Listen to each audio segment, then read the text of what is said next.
Entonces habíamos visto, tienen que hacer un video, no se olviden. El video es referente a la 1, el examen físico, el tipo de respiraciones que tienen que hacer, posiciones en relación, por ejemplo, a ortopnea, la disnea. ¿Sí se acuerdan? Sí, sí, ya.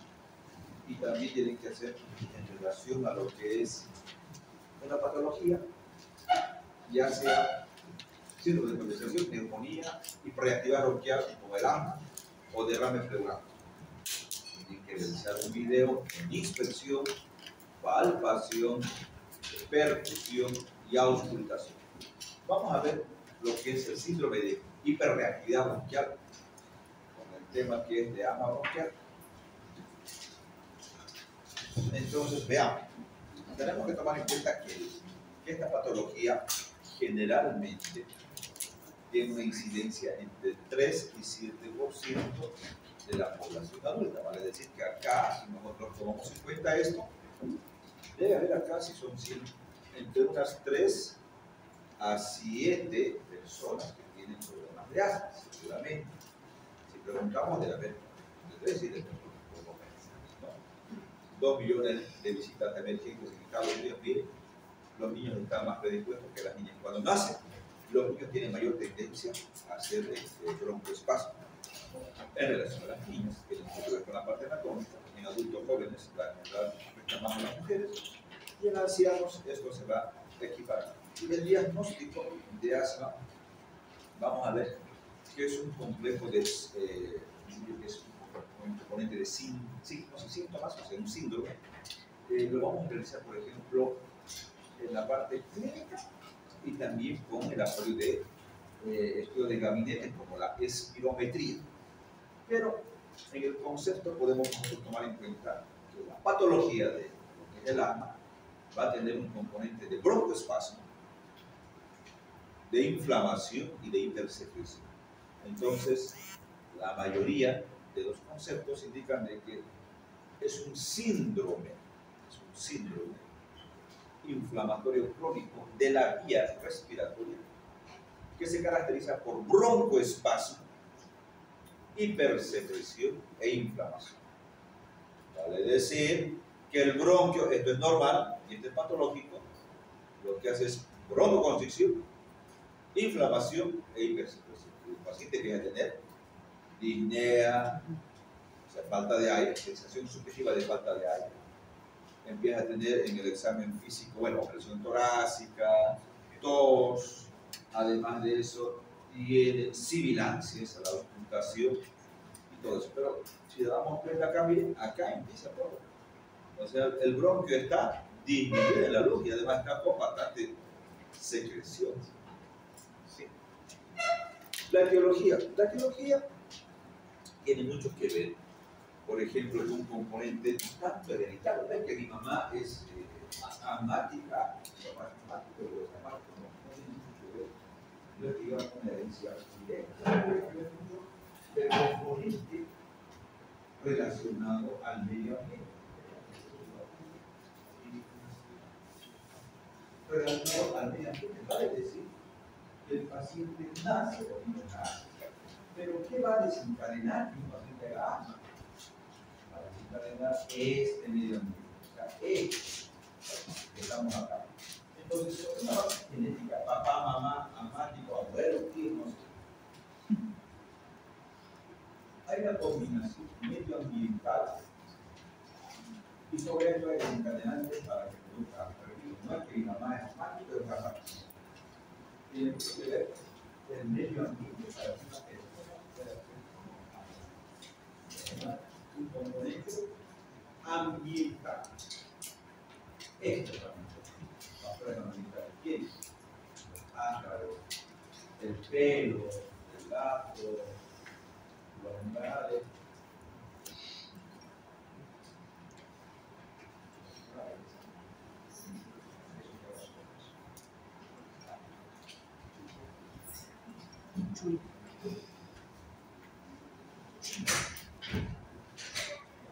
Hombre,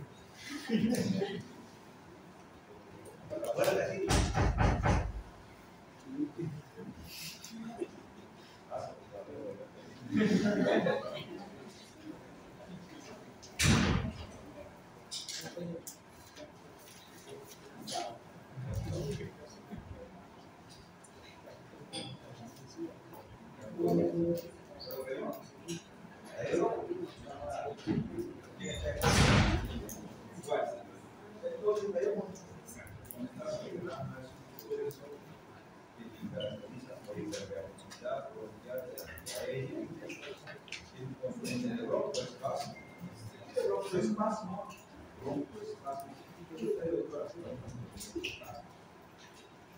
bronco como un antiinflamatorio, ¿usted qué usa para inflamación? Un antiinflamatorio, ¿o no? Decimos que el asma tiene hiperreactividad, lo que da la broncoconstricción, le da la inflamación y le da hipersecreción. Un broncohidratador, un antiinflamatorio puede ser sistémico, puede ser local. Vamos a hacer aquí. Habíamos explicado que hay factores que van a desencadenar no se hereda el asma, se hereda la predisposición genética y sobre eso va a actuar en el medio ambiente, en este caso, que es como desencadenar. ¿Cuáles son? Aquí con el polvo, ácaro, el ácaro, por el riñón, el polvo, no sé, fármacos, medicamentos, tantos tipos de alergenos que existen. Vamos a tomar en cuenta eso en el desencadenante de los pacientes de agua. Es una teoría llamada teoría de higiene. Recordar en este estudio que se hizo en las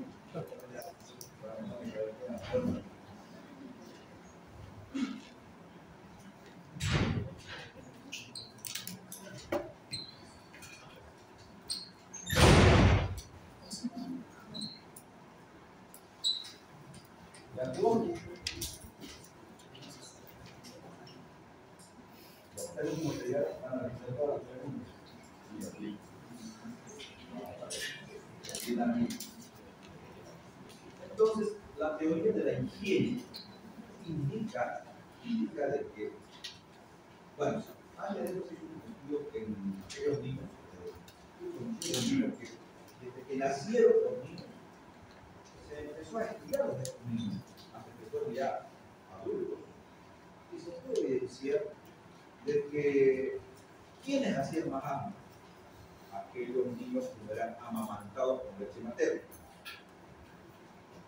O sea, era alimentado con fórmula.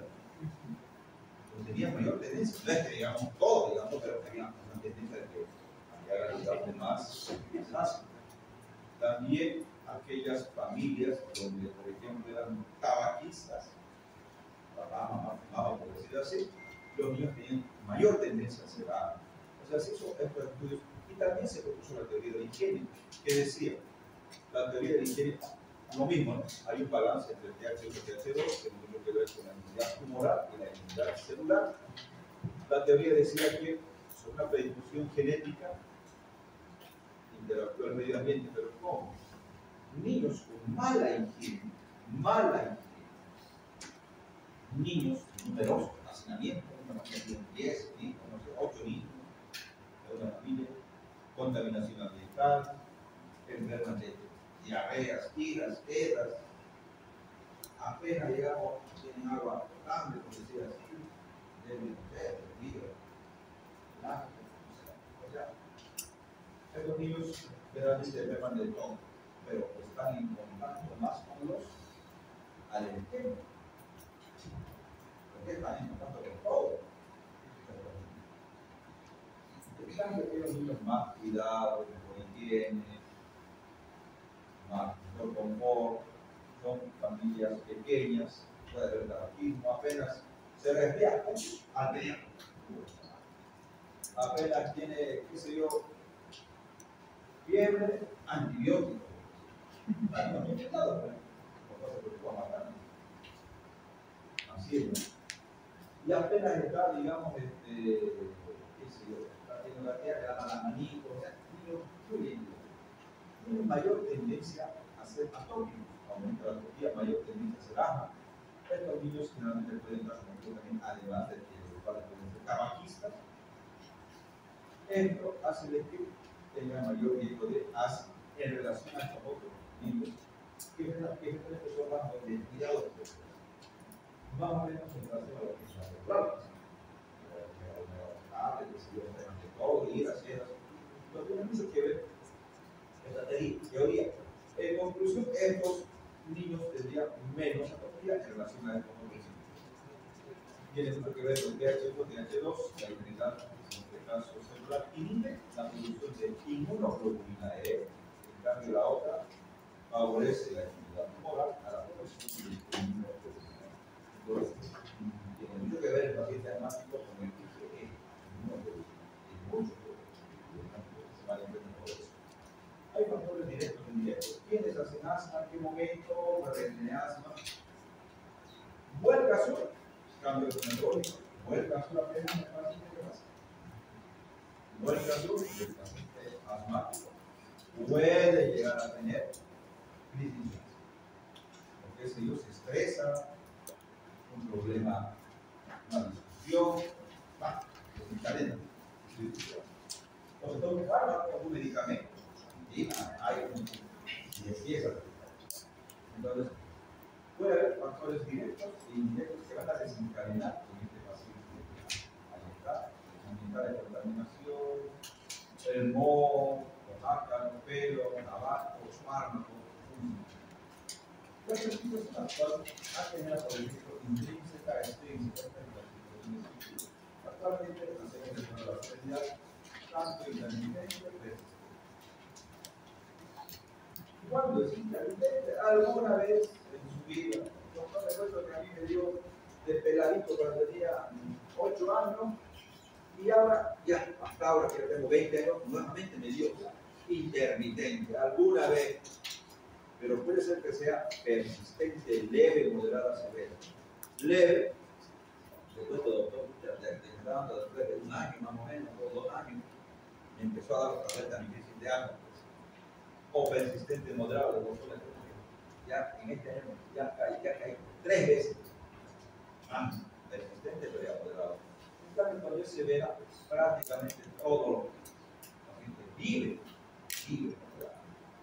o sea, no puede hacer actividades, no puede trabajar, apenas está qué sé yo, yendo a trabajar, luego nuevamente cae. O sea, tiene mucho que ver que toda la severidad. La fisiopatología es muy interesante para poder entender esto, para que más o menos entendamos lo que está pasando en relación al asma. Si nosotros tenemos en cuenta que por vía inhalatoria ingresa el alergeno, responde a los pulmones. Ahí conecta a los macrófagos, va a ser fagocitado, y además va a estar en contacto el alergeno, digamos, yo soy asmático y tengo alérgico alcohol de clorita, inhalé y se me va a la vía respiratoria, entra en contacto con esto. ¿Cómo se llama esto? Llamado también célula cebada. Estas células cebadas, como se libera, rompe, y hace que se libere toda esa cadena de mediadores inflamatorios, cuáles son histaminas, citocinas, calcreínas, además de eosinófilos, toda aquella cadena de la inflamación, leucotrienos, y todo esto produce ¿qué? Broncoconstricción, inflamación, además de hipertensión, todo eso hemos visto en la definición. En otras palabras, todo esto hace de que el paciente pueda tener una crisis de asma o tenga un espasmo, pero en conclusión, habrá un medicamento que inhiba alguna de estas vías y por ende no va a darse todo esto. Entonces no va a haber un espasmo. Si yo inhibo la liberación, por ejemplo, de masócitos, que se rompa la masócitos, hay algún medicamento que estabiliza la entrada de los masócitos. ¿Antihistamínico? Ya, sí, a veces hay vitamina, ahí está vitamina. Pero ya se liberó porque se rompieron los marcositos, claro. Podemos dar un antihistamínico porque va a bloquear esta vía. Sí, puede ser. Pero el asma no sirve.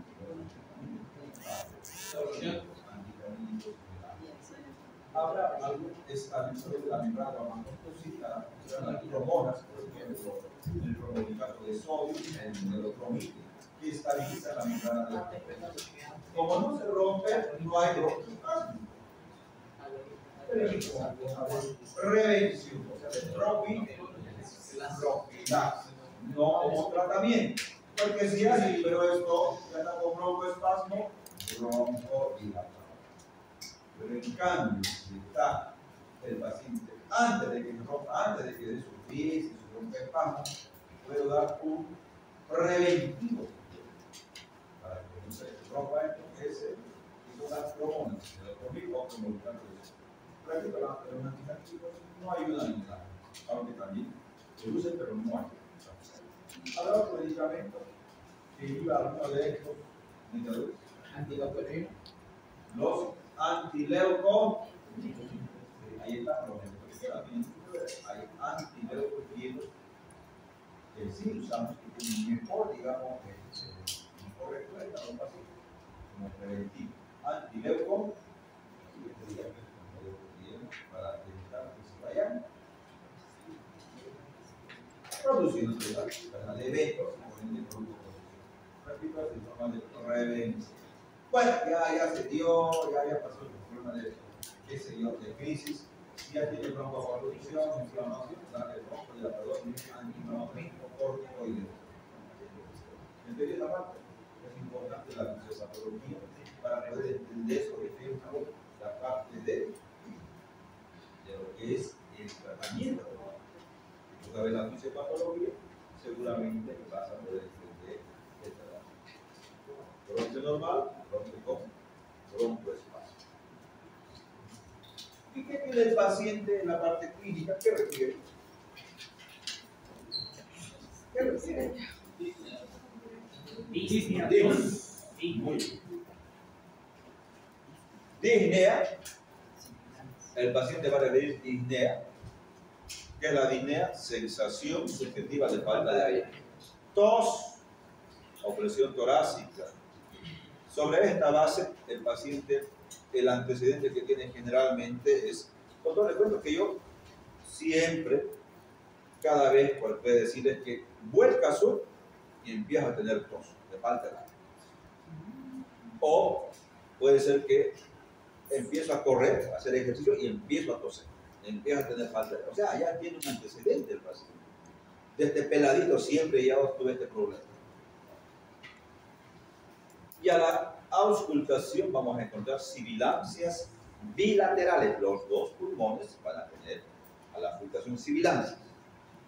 En cambio, un paciente que tiene EPOC, enfermedad pulmonar obstructiva crónica, EPOC, el antecedente es diferente. Igual habrá sibilancia, ronco en EPOC, pero el antecedente es la exposición en EPOC al tabaco generalmente, o factores ambientales, ocupacionales y demás. El paciente te va a decir, doctor, le cuento que yo de peladito no tenía ningún problema de los pulmones en EPOC, pero a partir de los 40, 50 años empezó mi pecho a trancarse. No creo que sea este paciente con asma, debe ser EPOC, porque tiene un antecedente de exposición a tabaco, no sé, cocinaba leña, trabajaba en una pollería con pollos a la brasa, no sé. Algo que haga que pueda producir un problema de EPOC. ¿Se entendió? Muy diferente el antecedente de un paciente con asma a un paciente con EPOC, ¿no? El EPOC, la EPOC, enfermedad pulmonar obstructiva crónica, dos patologías, enfisema y bronquitis crónica, no comprende más patologías. Entonces el paciente, repito, va a indicar los síntomas posterior a un evento, probablemente. Ellos saben, algunos pacientes, creo que va a volcar sur, porque ya se siente medio que ya les empieza a fluir el pecho, empiezan a tener tos. O los cambios estos pueden tener generalmente en la madrugada, en la noche, ¿no? Entonces tenemos que tomar en cuenta todos esos datos en el paciente.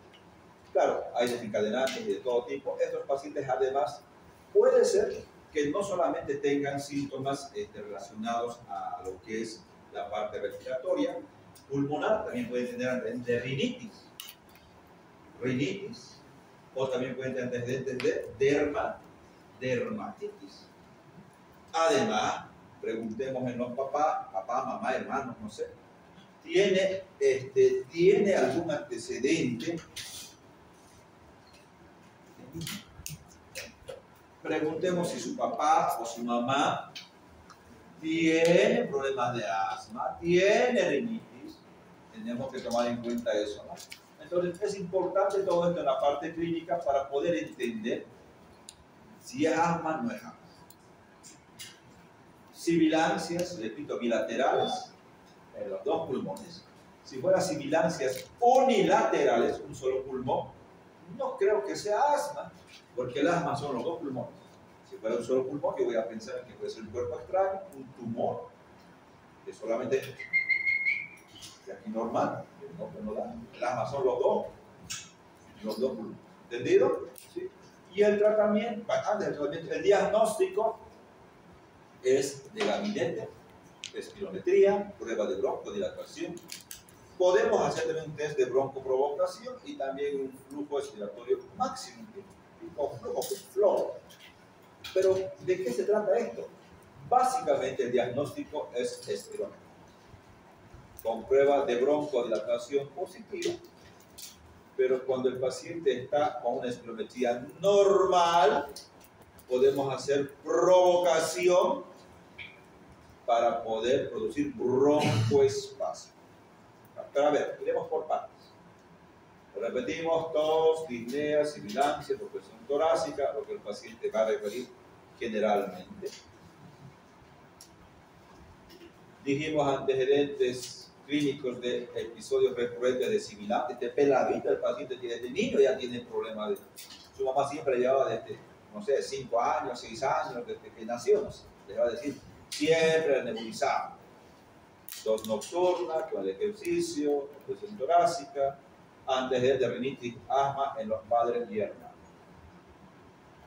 Cuando la obstrucción es leve o moderada, se escucha sibilancias, sí, inspiratorias, expiratorias, pero cuando es severa, muchas veces pueden desaparecer las sibilancias, ya no se escucha nada.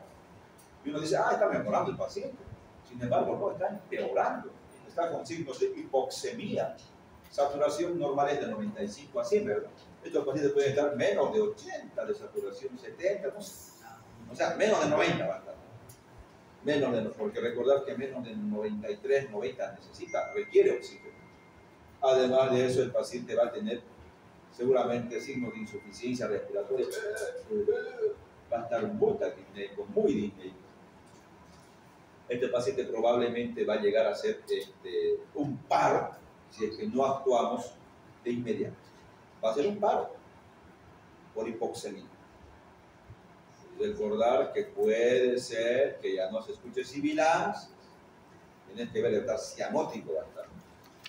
Entonces, el diagnóstico, dijimos, es con la espirometría, donde tengo que encontrar una prueba de broncodilatación positiva. ¿Cómo es eso, broncodilatación positiva? Nosotros lo que hacemos es aplicar un broncodilatador y tiene que mejorar el volumen expiratorio forzado del primer segundo o la capacidad vital forzada, más de 12% más 200 segundos. Seguramente esto les voy a preguntar en su examen, en la espirometría. Ahí está la espirometría. Vamos a ver este video cómo se realiza.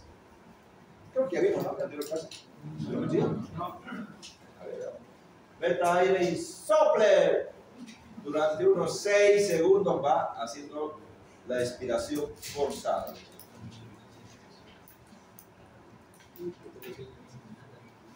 Durante 6 segundos tienen que ser en el espirómetro. Han visto que tienen que inhalar lo más y soplar con mucha fuerza. en el primer segundo. Meta aire y sople. Y todo lo que ingresó sale y vamos a poder evidenciar en lo que es en el espirómetro. Si hay broncoconstricción, el volumen expiratorio forzado del primer segundo va a estar disminuido. Lo mismo, otro tipo de espirómetro, lo mismo. Meta aire y sople. Sople, sople, mira, hasta con incentivador, con un globito para que sople el paciente. Sople, sople, sople, pum. Ok, ya reventó. Algunos vienen con incentivador, ¿no? Incentiva para niños generalmente. Vienen algunos con un globito, con una casita, vienen así con un globo, el globo feroz, digamos, sople. O sea, hay varias formas de incentivar para los niños. ¿A partir de cuántos años se hace la espirometría? A partir de los 5 años generalmente, cuando el paciente comprende el estudio. Antes no lo comprende, no sopla, digamos, no va a tener la idea para hacer bien este estudio. En otras palabras, la espirometría es el gol estándar para el diagnóstico de asma, es la prueba de oro para diagnosticar asma. Porque sibilancia no solamente para en el asma, también ya vimos que puede ser en el EPOC, también en la bronquiectasis, también en neumonías atípicas, o sea, puede darte en varias patologías. Pero el asma se va a diagnosticar con este estudio que se realiza y esta vez en el hospital. ¿Cómo lo hacemos? Indicamos que el paciente inhale profundamente y sople. Por lo menos unas 3 mínimamente, 3 buenos soplidos. El aparato indica está bien o está mal. Si está, digamos, no está con criterios aceptables, reproducibles, tienes que volver a hacer hasta que esté bien. Por lo menos 3 buenos soplidos. A veces tarda bastante tiempo, ¿no? Muchas veces el paciente no lo comprende, tiene que volver el paciente al día siguiente. No vaya a practicar, vuelve mañana porque se va agotando el paciente, ¿sabes? ¿Entendido? Muy bien. Pero, hombre, adelante. Lo que se encuentra alterado es el flujo, ¿no, doctor? Porque el volumen respiratorio se mantiene normal, ¿no? Vamos a ver. A ver, veamos, interpretemos la espirometría. ¿Qué es lo que vamos a ver? Recordar que la espirometría va a poder tomar en cuenta lo que son los volúmenes y las capacidades. Existen 4 volúmenes. ¿A quién se acuerda? Levante la mano. ¿Hay 4 volúmenes? A usted, a ver, vamos. Volumen corriente, volumen residual, volumen inspiratorio y el volumen expiratorio. Está bien, pero más fuerte para que escuchen. Silencio, escuchen por favor. Volumen corriente, volumen residual, volumen expiratorio y volumen inspiratorio. Muy bien, está bien. Volumen de reserva inspiratoria, volumen de reserva expiratoria, volumen corriente y volumen tidal, llamado también ventilatorio o corriente. De esos 3, o de esos 4 volúmenes, el espirómetro va a poder tomar en cuenta de esos 3, porque la espirometría es un estudio dinámico. Han visto que meta aire, sople. Entonces va a poder tomar en cuenta el expiratorio, inspiratorio y el ventilatorio. No así el residual. ¿Quieres ver volumen residual? Tienes que hacer una pletismografía, otro estudio, ¿no?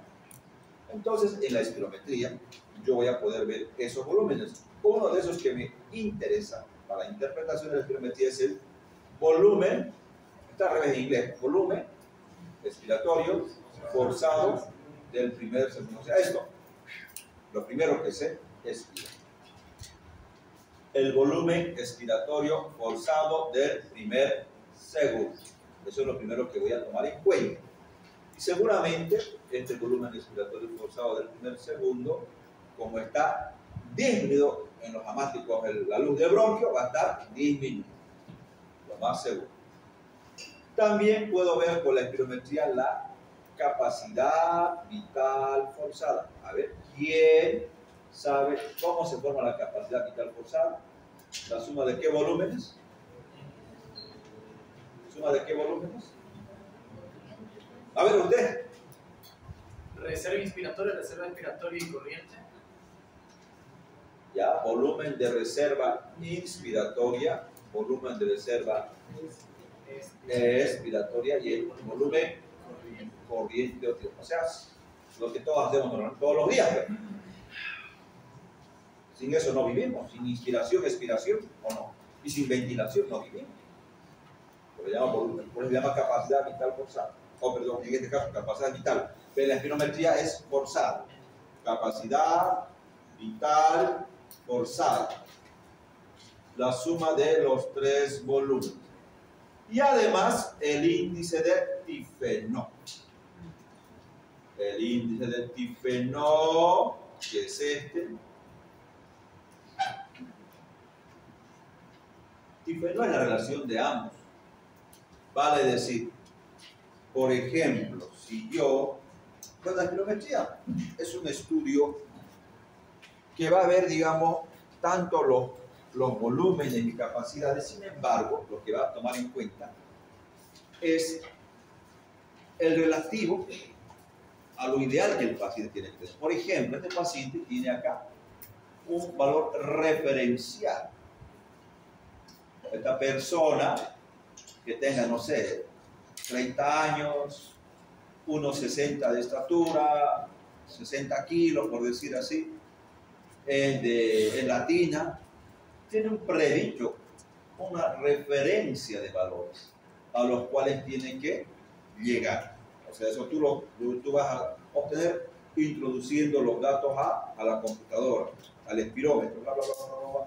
¿Cuántos años tiene? ¿Cuánto pesa? ¿Cuánto talla? Y la máquina, el espirómetro, automáticamente te da un valor de referencia. Por ejemplo, ¿usted? ¿Cuál es su nombre? ¿Nombre? Alejandra. ¿Cuánto mide? 1,40. ¿Usted? El varón. ¿Usted? ¿Cuánto mide? ¿Alguno que es más alto? ¿Usted? 1,75. Pero hombre. Nombre, Alejandra, 1,40. ¿Usted cuánto? 1,75. 1,90. 1,40, 1,90. ¿Será el mismo pulmón? ¿Será la misma capacidad? Un pulmón más pequeño, menos capacidad. Digamos 2 litros. Más pequeño, bueno. ¿Cuál es su nombre, me dijo usted? Carolina. Carolina, 1,90. No creo que sea 2 litros, debe ser unos ejemplos, 4 litros, digamos. Eso va a salir acá en la referencia. Para Carolina, digamos, 4 litros. Es un ejemplo. Para Alejandra, 2 litros, por decir. ¡Sople! Mínimo 3. Y Alejandra sacó, de 2 litros que era su predicho, sacó 1 litro. Y eso quiso con bastante fuerza. ¿Cuánto es en porcentajes? ¿Cuánto es en porcentajes? Tenía que obtener 1 litro, perdón, 2 litros, y obtuvo 1 litro. 50%. Eso yo voy a valorar en los porcentajes. Aquí están los porcentajes. Eso me obtiene. ¿Tiene alguna enfermedad? Seguro que tiene algo. ¿O no? Claro. Su compañera Carolina, sople, lo mismo. De los 4 litros que tenía de referencia, sopló los 4 litros. ¿Cuánto en porcentajes? No creo que tenga nada, debe estar bien. ¿Entiende? Del predicho, lo que el paciente obtiene. Y estos son los valores predichos de referencia, y esto es lo que obtiene el paciente. Ejemplo, veamos acá. Sople, sopló, y este paciente tiene que obtener 5.790 ml. Obtuvo 5.000, este predicho, 5.380. Porcentaje de 93%. Este paciente en el volumen expiratorio forzado, 4.610, obtuvo 3.430. 74%. ¿Se entiende? O sea, los valores de los predichos, yo obtengo, digamos, los porcentajes, y esto yo tengo que tomar en cuenta. Si está más de 80, no creo que sí. Está bien. Pero eso es una parte. Para poder interpretar la espirometría, lo que más me interesa es el Tifenot. ¿Cuál es el Tifenot? Relación del volumen expiratorio forzado del primer segundo sobre la capacidad vital forzada. Índice de tifenol, aunque es mal llamado índice de tifenol porque este es forzado. De todas maneras, este índice de tifenol, en la relación de ambos, si está menos de 70, va a ser un patrón obstructivo. Si está más de 70 el tifenol, va a ser un patrón restrictivo o normal. En este caso es un patrón obstructivo, ¿no?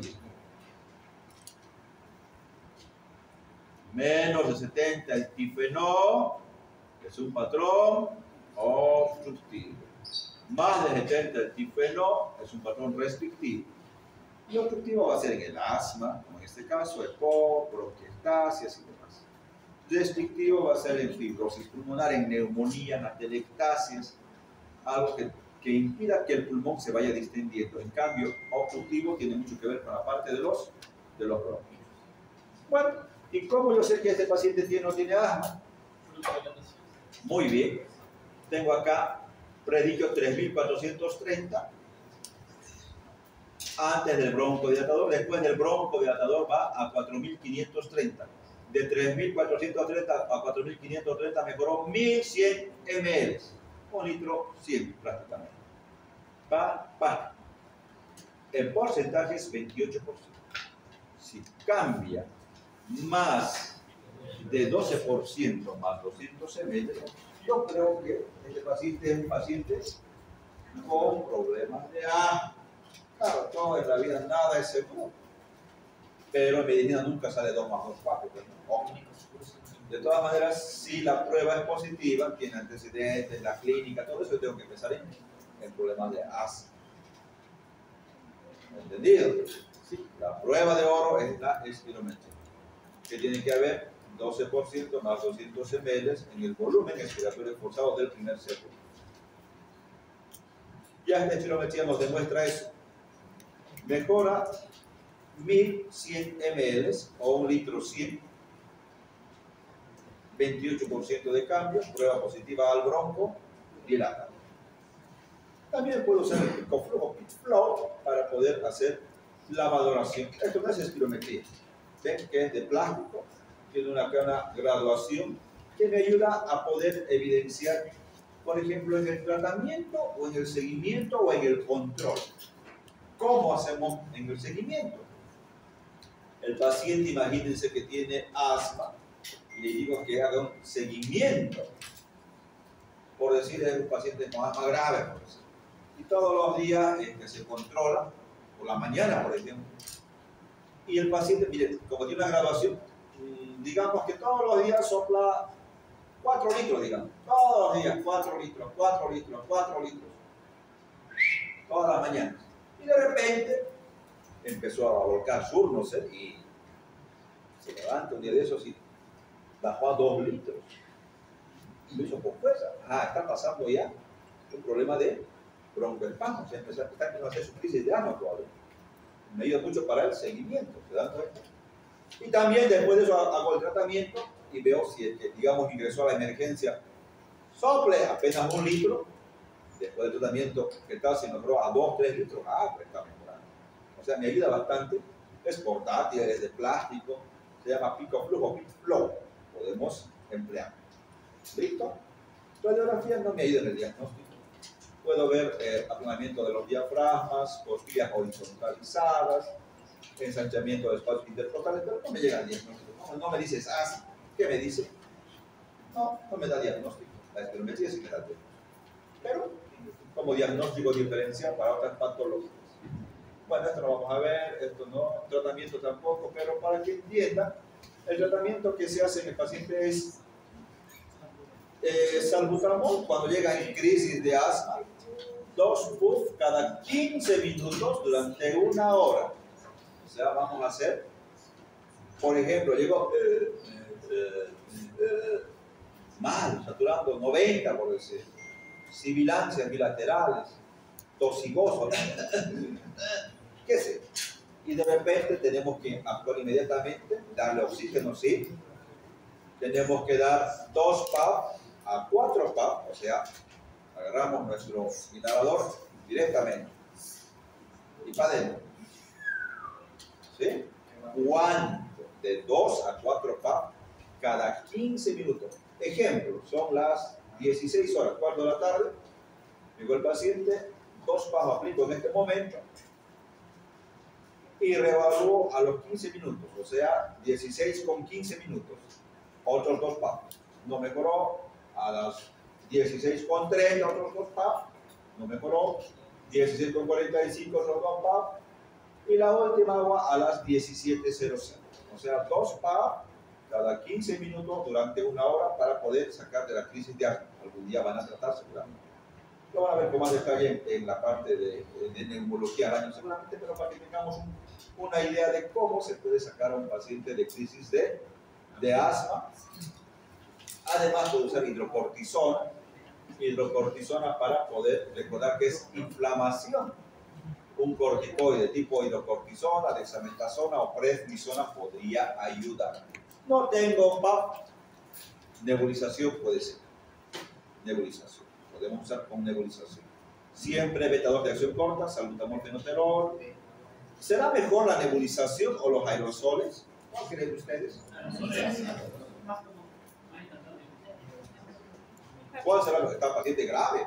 ¿Le doy aerosol o le doy nebulización? Vamos a ver. Estos aerosoles tienen un vehículo que transporta el medicamento. El CFC y el HFA. Los clorofluorcarbonados, sus partículas son más de 5 micrones, en cambio los HFA, los hidrofluoroalcanos, los alcanos son menos de 2 micras. En conclusión, ¿cuál es más pequeño? Hidrofluoroalcano, menos de 2. Estas son muy grandes, más de 5. Actualmente ya no vienen con esta, todos vienen con HFA. ¿Por qué? Porque con el hidrofluoroalcano la mayoría del medicamento se iba a los pulmones 51%, ni siquiera bajó, 51% apenas. En cambio, con los carbonados, micras grandes, la mayoría en la boca, 94%, que no sirve de nada en la boca que esté. Apenas 4% iba al pulmón, donde produce broncodiastasia. ¿Cuál es la mejor? Los hidrofluoroalcanos, que producen broncodilatación. En contraposición de los carbonados, que no llegan hasta el pulmón, 4% apenas. 4% apenas. Lo mismo pasa con la nebulización. Son partículas muy grandes. Antes que sea ultra, no sé, nebulización, hay ultra nebulización. Bueno, de todas maneras, mejor llega a ser el vehículo, que son partículas muy pequeñas del HFA. Entonces ya saben ahora cuál es mejor. Pero claro, la nebulización tiene oxígeno, puede ayudar. Claro, no tenemos otra cosa, pues hay que ayudar a la nebulización. Hay que darle. ¿Cuántas gotas? 5 gotas de salbutamol o fenoterol, 5 ml de solución fisiológica. También podemos incluir al salbutamol hipatropio, bromuro de hipatro. Cuando estamos con los aerosoles, siempre debemos usar aerocámara cuando está en crisis. Porque el paciente, ¿cómo se aplica? Es clave. Cuando usted indica al paciente, dele salbutamol, 2 PAF cada, no sé ya, a la casa, ya está estable el paciente, 2 PAF cada 6 horas. Si no le explicaste bien al paciente, no lo va a hacer. Algunos agarra, dispara, lo deglute. Pero no es la idea que degluta, la idea es que inhale. O sea que y lo mantengan durante 10 segundos a 15. Y lo hacen, exhala. Porque si no, no sirve de nada. O como en la película del Dr. House, a ver cómo usaba. Pero nada que ver, ¿no? ¿De acuerdo? ¿Qué capítulo fue? Entonces, no sirve tragarlo, no sirve retener la boca, lo que tienen que hacer es inhalar profundamente. Y cuando no podemos, bueno, pues el paciente no puede, un bebé no va a poder hacer. 5, 6, 7 años, hasta que lo entrenen bien, no va, un bebecito, no sé, pues, 3 años, 2 años, no te va a entender. ¿Qué va a usar? O personas ancianas, no te van a entender. ¿Qué tendrás que hacer? Aerocámara. También se llama espaciador. Aerocámara o espaciador. Acá aplicas e inmediatamente el paciente lo que va a hacer es agarrar, sueltas y que calcule. Y si no puede, no interesa. Respira dentro de la aerocámara, porque el medicamento está acá, entonces con válvula. O sea, eso es lo bueno. En cambio, cuando es directo, el paciente no va a poder mantener los 10 a 15 segundos. ¿Te das cuenta? Aerocámara, en crisis de asma. ¿Alguien quería ver por atrás? Levante la mano. Que se ha visto que en general, aparte de los extremos etarios, también en todos los rangos de edad es mejor utilizar la aerocámara, porque al utilizar el inhalador directamente, la mayor parte del medicamento se queda en la cavidad oral, por más que sean aerosoles con carbono o con el otro vehículo. Ya, perfecto. Lo que hay que hacer justamente en un paciente que tiene crisis de asma, no nos olvidemos de lo que es la aerocámara. En la parte práctica tenemos que enseñar al paciente. Repito, no todos lo van a entender. No todos van a aplicarse bien. Y después van a decir, el doctor no sabe, hermano, me dio todo. Y no sirve de nada. Tenemos que explicar bien lo que es la aplicación correcta. ¿Entendido?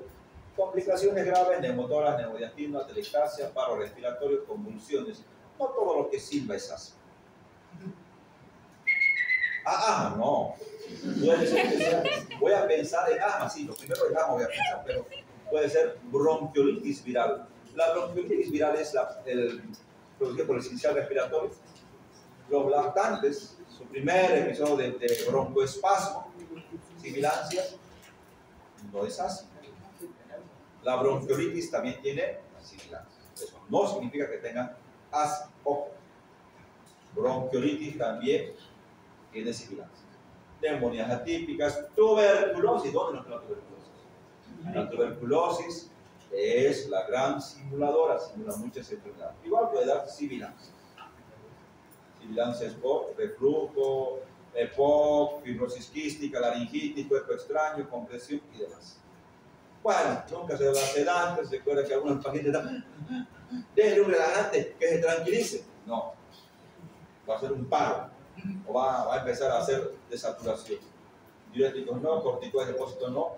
Nunca dar corticoides de depósito. A ver, le daremos a esta ampollita para el mes. No, muchos efectos colaterales. Glaucoma, osteoporosis, inmunodepresión, diabetes, hipertensión arterial, etcétera, etcétera, etcétera. No corticoides de depósito. Adrenalina que le da mucolíticos, no se da.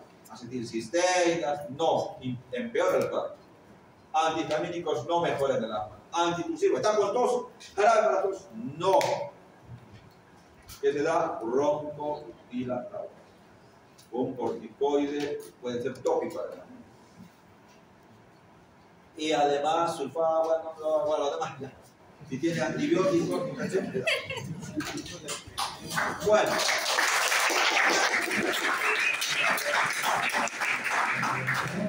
Muy bien. Ahora sí. Bueno. Ahora van a responder.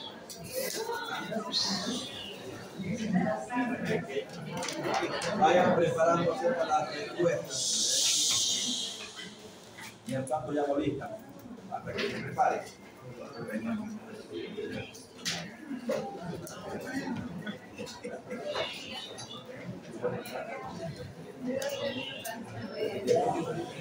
Silencio, atención a la lista. Presente, doctor. Mire. Ahí quedó. Su apellido, por favor, no se olvide. Cervantes, Condori, ¿Dónde está Burela? Choque Solís, ¿Condori está? ¿Dónde está Cosío? Cuellar.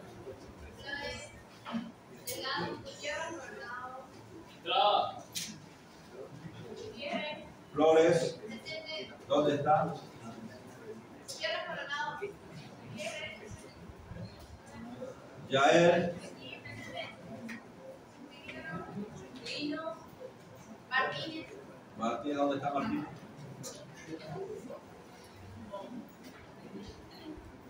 Morón. ¿Dónde está Morón? Aquí. Mercado.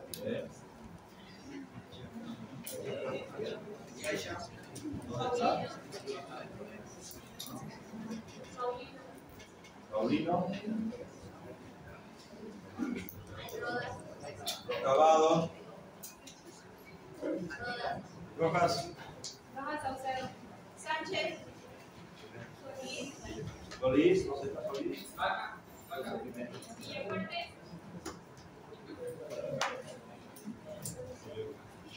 Zapata. ¿Dónde está Zapata? Zapata. Zapata. Zapata, Estefanía, ¿dónde está? Zapata. ¿Qué dijo Zapata? Silencio. Silencio, por favor, aquí, a ver. ¿Quién dijo Zapata, por favor, a ver? Por favor, no respondan de otra persona. Si lo pillo, yo creo que se va a quedar hasta otro año. Por favor. ¿Entendido? No respondan por otras personas. ¿Para qué van a quedar soltando más? ¿Entendido? Prefiero que tenga una falta. ¿Se dan cuenta? ¿Entendido? Por favor. Voy a colocar aquí Zapata. Alguien está respondiendo por él. Ya voy a ver cómo hacerlo. Acosta. Zambrana. Ya. Siga. ¿No hay Acosta? Pilar. Aparicio. Bien. Cepes. Choque. Presente, Choque Ángel. Díaz. Durán. Durán. Media. Mire. Casado. Leaños. Rosada. Nova. No, ¿a dónde está? No.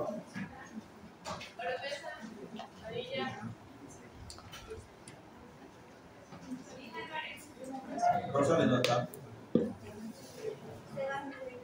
Villegas.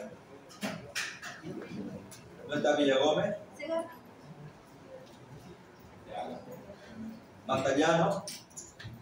Castro. Choque Terrazo. Choque. Coimbra.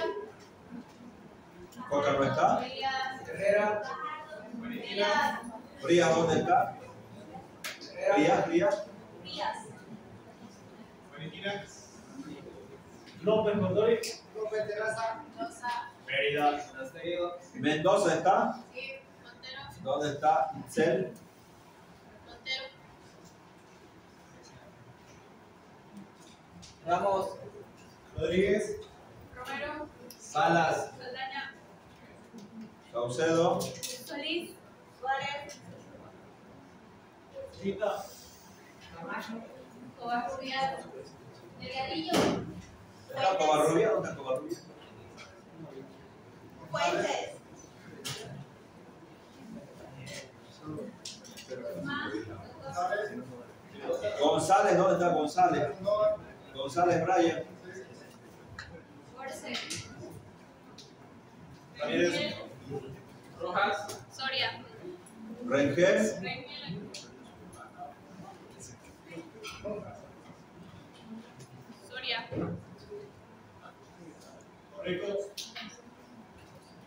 Besa. Aquí, doctor. Hombre. Bravo. Villarroel está. Ayala. Ayala. Chao. Chávez. Condori. Copa. Espinosa. Copa.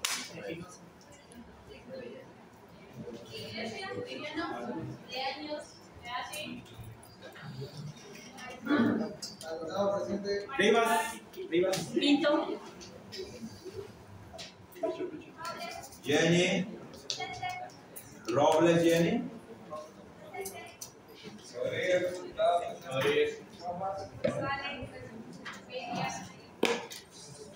Fátima está.